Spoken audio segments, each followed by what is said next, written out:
Can the laws of physics also predict the choices that people make? Are there fundamental rules that, when everything is set in motion from a given starting position, lead us inevitably to one and only one possible outcome? Can we use a time crystal to affect the past, to change the past? Is it possible? Einstein could not accept ideas of entwinement. He called it spooky action at a distance.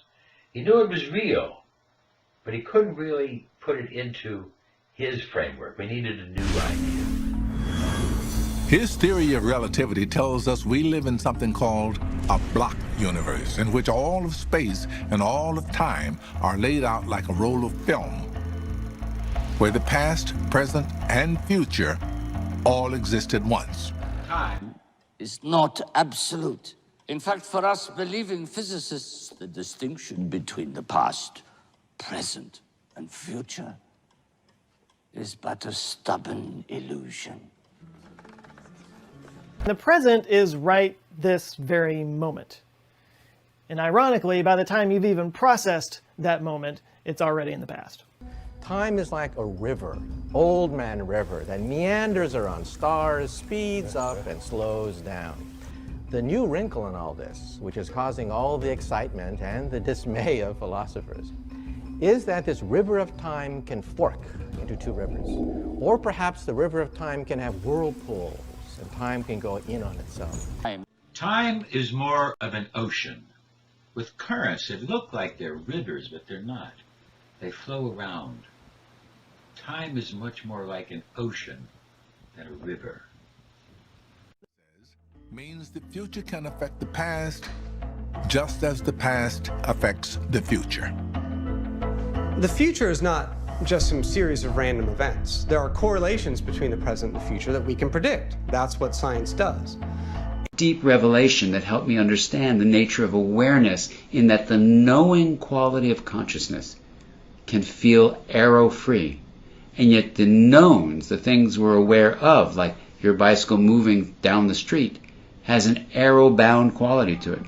And so for the first time in my life, I was able to explore and explain this deep nature of an arrow-bound time experience and an arrow-free timelessness that we can both experience within consciousness. You know intuitively that your actions today will influence your circumstances tomorrow. But imagine turning this scenario backwards, that your actions in the future may actually be influencing your circumstances today.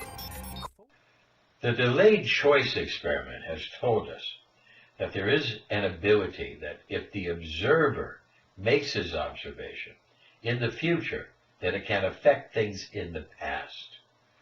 This has now been a hallmark for us to understand our physics and to understand quantum theory, that the future can affect the past. In the course of making these predictions, it's more natural to think of the universe as being one continuous structure rather than being a bunch of frames cut up and spread all over the floor. Quantum entanglement. As we'll see in the future, entangled particles really are able to influence each other instantaneously. And we'll see that their non-locality doesn't violate causality. Ken believes that all events, even quantum events, have a definite starting point and a definite ending point. But there is uncertainty in what happens in between. So perhaps they can even affect coherence and decoherence retroactively and physically without making a causal mess. Perhaps this thing we call observation is just entanglement between the observer and the experiment. The way to make sense of this is retrocausality. The idea that it is our future choice that causes that uncertainty. Retrocausality means the future affects the past. Perhaps the evolving tapestry of entanglement, in all its impossible complexity, is what really defines reality in this space-time. The beginning and ending of events are fixed in time. But Ken argues quantum physics creates flexibility in the middle. And that flexibility offers us the chance to control our fate. What is absolutely clear in these experiments is that the measurement of a particle in the present can influence the properties of that particle in the past. In the Newtonian clockwork universe, the initial state and the laws determine everything there is. There's no freedom given the initial state. In a time-symmetric universe, it's not obvious that that's true, because if something is dependent not only on the initial state— in other words, a decision made in the present can influence something in the past. The effect seems to precede the cause. but equally on the final state, now those intermediate events aren't predetermined in the sense they're not determined by the initial state. They might eventually be determined, but there's more wiggle room for free will. Could it be possible that the future can influence the present? An enhanced version of the famous double-slit experiment, called the delayed choice quantum eraser, implies exactly that mind-blowing scenario that future events can influence past results. In other words, the endpoints of our fates may be fixed, but we don't know how precisely we will reach them. I don't know what I'm going to decide in 1 minute.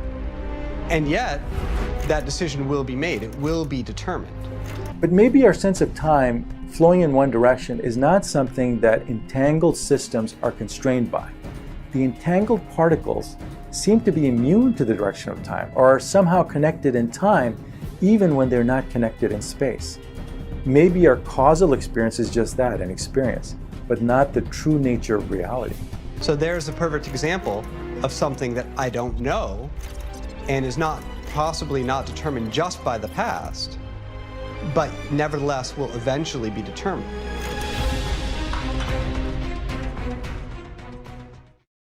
Scientists reverse time using quantum computer. Yes, you heard that right. A group of researchers managed to reverse the flow of time during an experiment they conducted on a quantum computer. Let us explain. A team of researchers from the Moscow Institute of Physics and Technology used a quantum system program to reverse the state of a quantum computer a fraction of a second into the past. According to the paper published in the journal Scientific Reports, they performed the experiments on 2 quantum bits, also known as qubits. Qubits are represented by a 1, a 0, or both at the same time. During the first stage of the experiment, the 2 qubits were unaltered. In the second stage, called degradation, scientists used a computer program to alter the order of the previous stage, causing the qubits to become a random assortment of 1s and 0s. The process is then followed by the time reversal stage. At this time, the program reverses the chaotic effect of the qubits. Finally, during the regeneration stage, the qubit reverts to the same original state before it had been disrupted by the computer program. The program was able to successfully restore 85% of the cases where 2 qubits were involved. Through this program, the researchers were able to create a state that evolved against the second law of thermodynamics, which states that the state of entropy or disruption of the universe increases over time, meaning that changes of a state in a closed system can remain static but cannot be reversed. The researchers used the example of cue balls on a pool table. Imagine them formed in a pyramid shape at the center and then being hit, causing them to disperse. Now imagine the process in reverse. The balls retrace the path they took when they were hit and return to the original triangular formation. This is similar to what the researchers accomplished with quantum bits. Although this doesn't mean we will be traveling through time on a DeLorean anytime soon, it will help us achieve a deeper understanding of quantum physics and time. The only time that really matters is right now. No matter what you're doing, whenever and wherever you are living in a perpetual now. The moment you are living right now is the only time that moment is ever going to happen in all of history. So make the most of it. Light is coming from a quasar, a couple of thousand light years away. And it's having a gravity effect around a galaxy so that the photons are hitting us at the same time. And that yet, the observation of these photons can affect the past. Now, it's very difficult to believe that it can affect such a long-range reaching idea of the past. Hard for us to deal with, but yet science is hinting that we can affect the past with our observations. The depression comes from living in the past, and anxiety comes from living in the future. But happiness, that comes from living right now. So the delayed choice experiment, the ideas of entanglement, entwinement, the whole idea of now time and different energy is taking a new effect as we start to see that our conscious system, through observations, is having the ability to affect the past. And if we could build a time clock that would allow us to intensify this action, could we then be able to affect our past and improve our lives? So we take our time crystals. These are crystals that are made as a different type of matter, independent of most time. Now, if we take then and put the time crystals in between two magnets, a constant set of pressure, this will produce a piezoelectric type of effect, a type of voltage. The time crystals thereby, next to the piezoelectric crystals, will create a fluctuation which will make a type of current that has a timeless capacity to it. Now, if we take this process, run it through a caduceus coil, like we see here, the type of caduceus coil, and this type of caduceus coil, which will have a space-time effect and create a non-Hertzian waveform. Non-Hertzian meaning independent from time. So now we've made ourselves a time event. Utilizing the human mind, the human consciousness, the quantic system, and the proper vibrations, we'll be able to meditate, concentrate, and affect a portal through time to be able to send communication back into the past, into the future. Because time does not really exist as we think it does.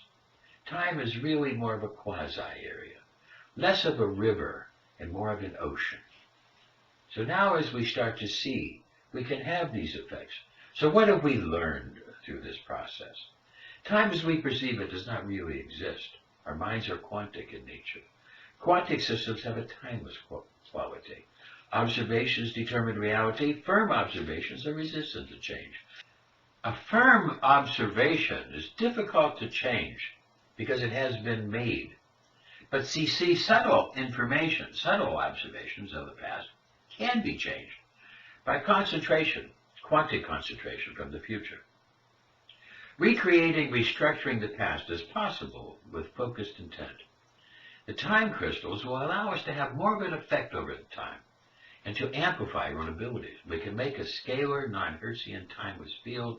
We can set up the tachyon time vibrations, and our quantic mind can be trained to communicate and thus affect the past or the future. The same way that we know we can affect the future, we can affect the past.